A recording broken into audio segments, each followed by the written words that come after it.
Students, जब हम torque की बात करेंगे तो हम बात कर रहे हैं कि turning effect of the force के किसी भी ऑब्जेक्ट में जब हम फोर्स अप्लाई करेंगे तो उसमें टर्निंग इफेक्ट प्रोड्यूस होगा। जिसमें हमने एग्जांपल देखी कि ये डोर की एग्जांपल है, फिर हमने टैप की एग्जांपल देखी, फिर हमने अभी हम इसमें एक और एग्जांपल देखेंगे टॉप की एग्जांपल। तो यहाँ पर हमारे जब हम इसकी बात करेंगे टॉर्क की तो यहाँ पर हमारे पास एक कॉन्सेप्ट आएगा axis of rotation. Axis of rotation क्या है कि ये वो लाइन है जिसके अलोंग कोई भी चीज़ जो है वो रोटेट करेगी। जिस तरह से ये डोर है, तो जब हम इस पर फोर्स अप्लाई करते हैं, ठीक है, तो ये जब हम इस पर फोर्स अप्लाई की तो इसने इस तरफ रोटेशन की, तो ये लेकिन ये रोटेशन कौन सी लाइन के अगेंस्ट हो रही है? ये रोटेशन इस लाइन, यहाँ पर इसके हाइंस होते हैं जिससे ये दीवार के साथ या इसका जो वो एक सॉकेट बनी है उसके साथ ये अटैच होता है। तो ये इसके राउंड में ये इसका एक्सिस ऑफ रोटेशन है कि जिसके गिर्द ये रोटेट करता है, ठीक है। तो ये इस डोर वाले एग्जांपल में ये इसका एक्सिस ऑफ रोटेशन हुआ, ठीक है। और अब हम बात करते हैं टैप की। तो टैप को जब हम इसके इस स्टॉप को आपको घुमाते हैं तो ये घुमाना है, तो जब हम इसको घुमाते हैं तो ये इसका एक्सिस ऑफ रोटेशन है जिसके अराउंड ये जो है ये मूव करता है। इसी तरह से अगर टॉप के एग्जांपल लेते हैं तो टॉप को जब हम इस तरह से घुमाते हैं तो ये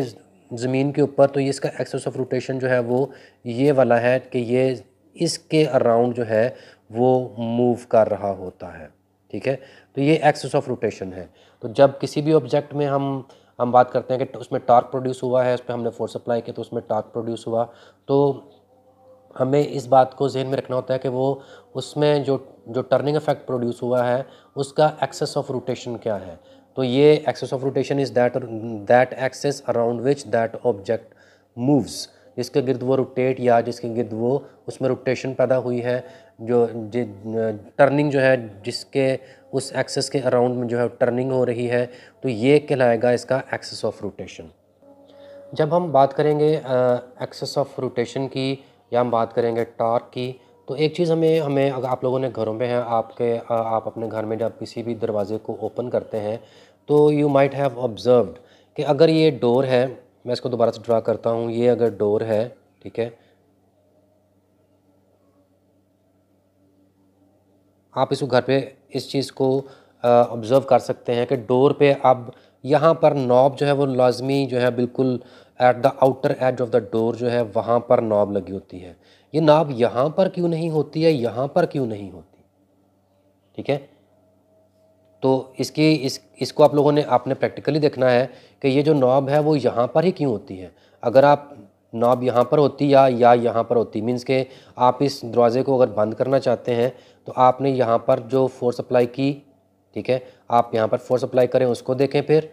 ठीक है, फिर आप इसको दरमियान से पुश करके देखें फिर, और फिर आप इसको बिल्कुल एंड से पुश करके देखें, ठीक है। एक्सेस ऑफ रोटेशन इसका ये है कि जिसके अराउंड ये स्पिन ये जो है इसमें टर्निंग इफेक्ट प्रोड्यूस हो रहा है। आप फोर्स अप्लाई कर रहे हैं तो इसमें टर्निंग इफेक्ट प्रोड्यूस हो रहा है, ठीक है। इसी तरह से अगर हम इसकी बात करते हैं, नॉर्मली हम क्या करते हैं, नॉर्मली हम यहाँ से एक फिंगर हमारी यहाँ पे होती है और एक फिंगर हमारी यहाँ पे होती है और हम उनको फोर्स अप्लाई करते हैं तो इसमें टर्निंग इफेक्ट प्रोड्यूस होता है। लेकिन अगर आप इसको दोनों फिंगर से यहाँ से पकड़ें और फिर इसको घुमाने की कोशिश करें, यहाँ से पकड़ें फिर इसको घुमाने की कोशिश करें, देखें क्या फ़र्क होता है, ठीक है। अगर हम जो है इसके एक और एग्जांपल है कि हमारे पास जो बॉटल्स होती हैं, हम बॉटल्स का जो नेक है, जैसा से ये बॉटल है, अगर